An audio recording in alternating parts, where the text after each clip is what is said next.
Olá pessoal, quero cumprimentar todos vocês com a paz do Senhor Jesus. Eu sou o evangelista Cid Brasa e hoje nós vamos falar sobre a divindade de Cristo. É isso mesmo, vamos falar sobre a divindade de Cristo. Fique comigo até o final desse vídeo e eu tenho certeza que a sua mente será clareada pelo evangelho do nosso Senhor e Salvador Jesus Cristo. Fique conosco.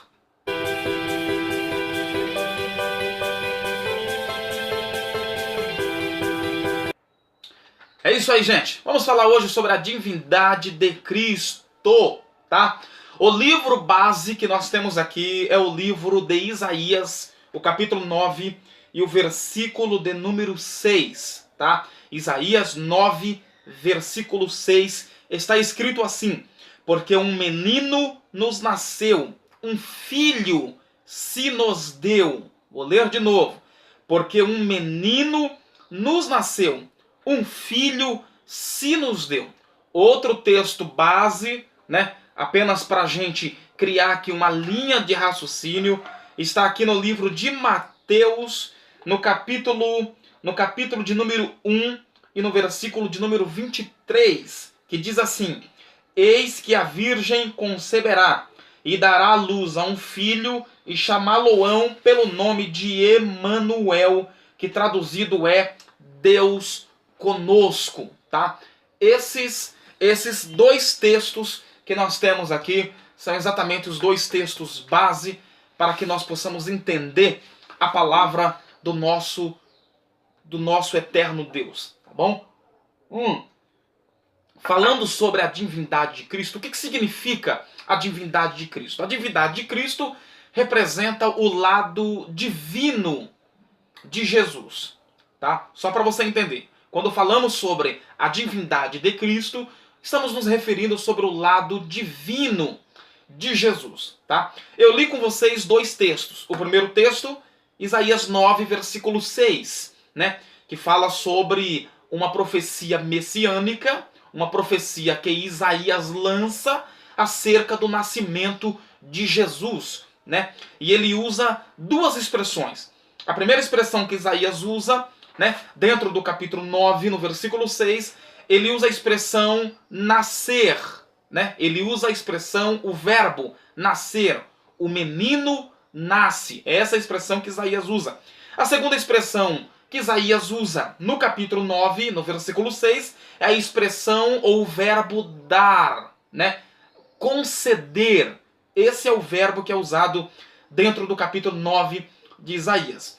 Outro texto eu li juntamente com vocês aí, baseado em Mateus, capítulo 1, versículo 23, que diz que nasceria uma criança, e essa criança receberia o nome de Emanuel, que no grego traduzido é Deus conosco, tá bom? Esse é o contexto desses dois capítulos que nós acabamos de ler. No entanto, há uma profundidade para me explicar o capítulo 1, versículo 23, sobre a divindade de Cristo. Eu tenho que voltar no capítulo 9 de Isaías, né? No versículo 6, para que você entenda o mistério e toda a revelação que gira em torno da divindade de Cristo. Tá certo, gente? Primeiro ponto, como eu disse a princípio, Isaías ele usa um verbo, o verbo nascer, né? Ele usa a expressão o menino nasceu, ou o menino vai nascer, tá? O segundo verbo que ele usa é o verbo dar, ou conceder, no versículo 6 do capítulo 9. Presta atenção. Ele diz assim, ó: porque um menino nos nasceu e um filho se nos deu. Tu acredita que dentro desse versículo aqui, Isaías, ele já está profetizando acerca da divindade de Cristo? Tu sabia disso? Observe bem. Porque o menino nos nasceu. A expressão menino, né, refere-se a uma criança, a um garoto, refere-se a um bebê que nasceria. Esse bebê, essa criança, né, esse menino que nasceria, aponta para Jesus, o homem, né? Aponta para Jesus, homem. Tá legal? Aí ele usa uma outra expressão ainda no capítulo 9, no versículo 6, que diz assim: e o filho é dado, né? Ele usa a expressão dizendo que o filho é dado, tá? Né? Ou seja, o filho é entregue. Lembra de João 3,16, que diz que Deus amou o mundo de tal maneira que deu o seu filho unigênito para todo aquele que nele crê, não perecesse, mas que tenhasse a vida eterna. É exatamente isso. Isaías está profetizando o nascimento de Jesus, homem, e a vinda de Cristo dentro de Jesus. Estão me entendendo? Presta atenção. Jesus que Isaías está profetizando, ou o nascimento de Jesus que Isaías está profetizando, é Jesus o homem. E quando ele diz que o Filho é dado, ele está se referindo à divindade de Cristo. Ou seja, dentro do capítulo 9, no versículo 6, Isaías, ele nos traz Jesus o homem e Jesus o Cristo. Ou seja, Jesus homem e Jesus o Deus. Jesus o divino. Isso aqui é uma coisa muito linda, tá? Observe que ele usa a expressão que o filho é dado. O filho é entregue. Isso se cumpriu em João 3,16, como também em boa parte do Novo Testamento, né? Então observe aqui que eu tenho aqui como se fosse duas pessoas. Eu tenho Jesus e eu tenho o Cristo. Eu tenho Jesus. O Jesus representa o homem. O Jesus menino. O Jesus garoto. Representa o Jesus, né, ser humano. Isso representa Jesus. Agora, quando usamos a expressão o Cristo, né, lembra-se que o nome Jesus é acompanhado por um outro verbo, né, verbo grego, Jesus o Cristo, né? Antes do verbo grego aparece o prefixo o, indicando alguém muito importante. Então observe que Jesus nasce, mas o Cristo é enviado. Enviado para quê?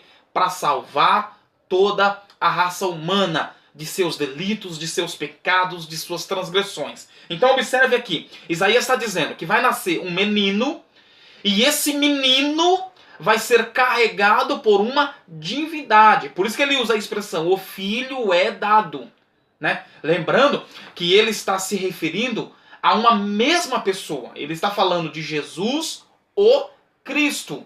Ele está falando de Jesus, o Deus.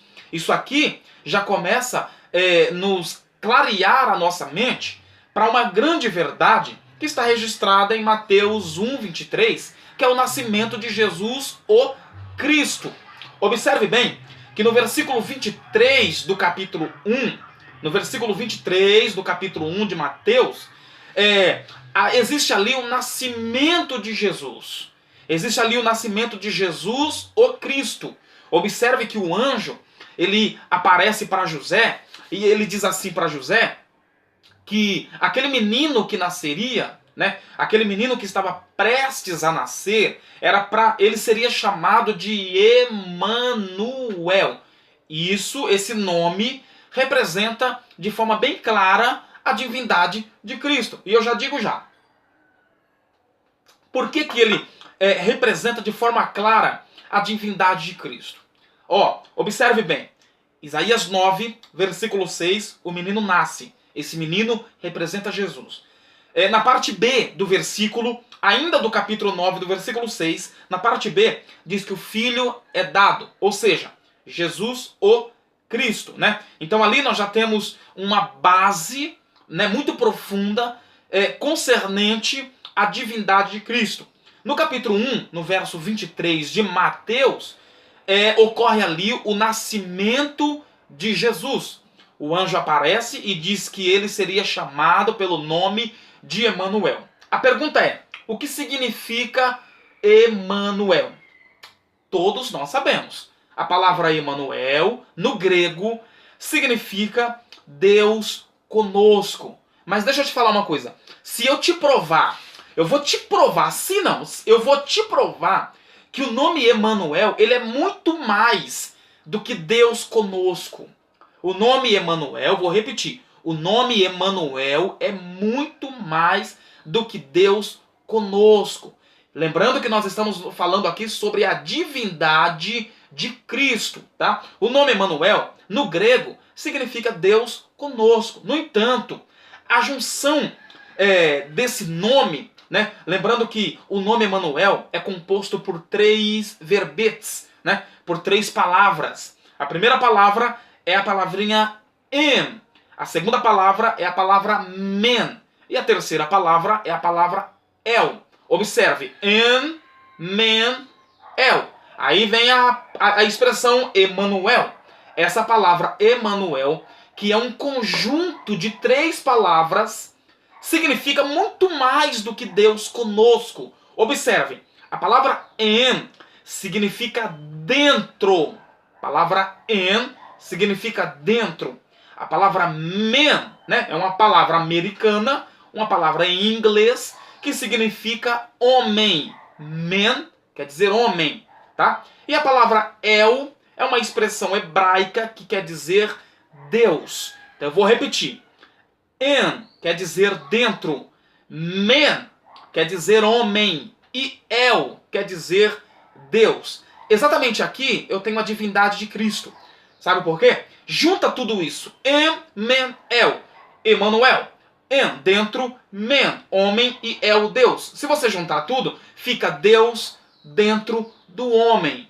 En, dentro, men, homem, el, Deus. Deus dentro do homem. Isso aqui aponta para a divindade de Cristo. Ou seja, quando o anjo aparece para José e diz a ele que Jesus seria chamado pelo nome de Emanuel, o próprio anjo já está trazendo para José, como também para os judeus daquela região, que Jesus seria muito mais do que Jesus.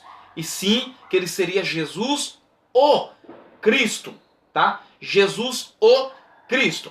Lembrando também que Jesus, né, baseado aí na questão da sua divindade, Jesus ele foi, digamos assim, você já deve ter ouvido falar sobre isso, ele foi 50% homem e 50% Deus.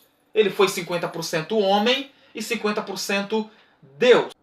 É isso mesmo que você entendeu. Jesus era 50% homem e 50% Deus. Ou seja, como homem, ele teve as suas atitudes como homem, né? Como, por exemplo, teve fome, teve sede, né? Andou, caminhou, foi de um canto para o outro, isso como homem. Como Deus, ele também agiu como Deus. Quer que eu te dê um exemplo? Como homem, falando sobre a divindade de Cristo, tá? Como homem, Jesus teve sede, mas como Deus, ele tornou-se a água da vida para saciar a sede dos necessitados. Observe, como homem, ele teve fome. Lembra, Mateus 4, ele jejuou 40 dias e 40 noites. Teve fome. Mas como Deus, ele se tornou o pão da vida que desceu do céu para alimentar todos aqueles que se chegassem a ele famintos. Tá bom? Como homem, né? Ele, em Lucas 8, 23, ele entra dentro do barco, desce na polpa e descansa. Vai dormir por causa do seu longo dia de trabalho na obra de Deus. Como homem, ele se sente cansado, ele dorme.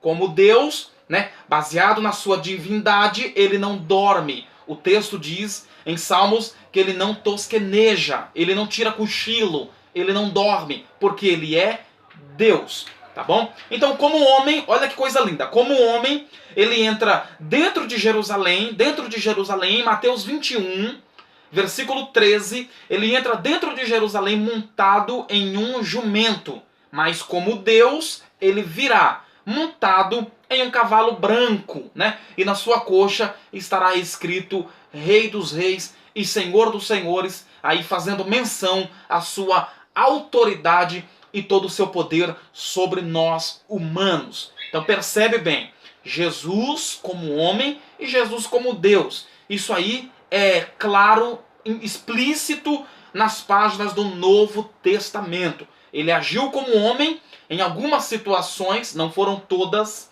Agiu como homem em algumas situações, no entanto, também agiu como Deus em várias situações. Como, por exemplo, quando andou sobre as águas, quando curou, quando se transfigurou. A palavra transfigurar significa mostrar o que é por dentro. Ele leva Pedro, Tiago e João para cima do monte e ele mostra o que ele é por dentro para Pedro, Tiago e João. Ou seja, ele apresenta para Pedro, Tiago e João a sua real divindade, né? Porque Jesus é o Cristo. Espero que você tenha compreendido aí acerca da divindade do nosso mestre, tá bom? Esse foi o vídeo de hoje, esse foi o nosso seminário Ágape de hoje. Voltaremos uma outra hora nesse mesmo canal aqui para juntos, né, compartilharmos mais aí alguns textos da palavra de Deus, tá bom? Essa foi a aula de hoje. Fique todos com Deus. Até uma próxima, se Deus quiser.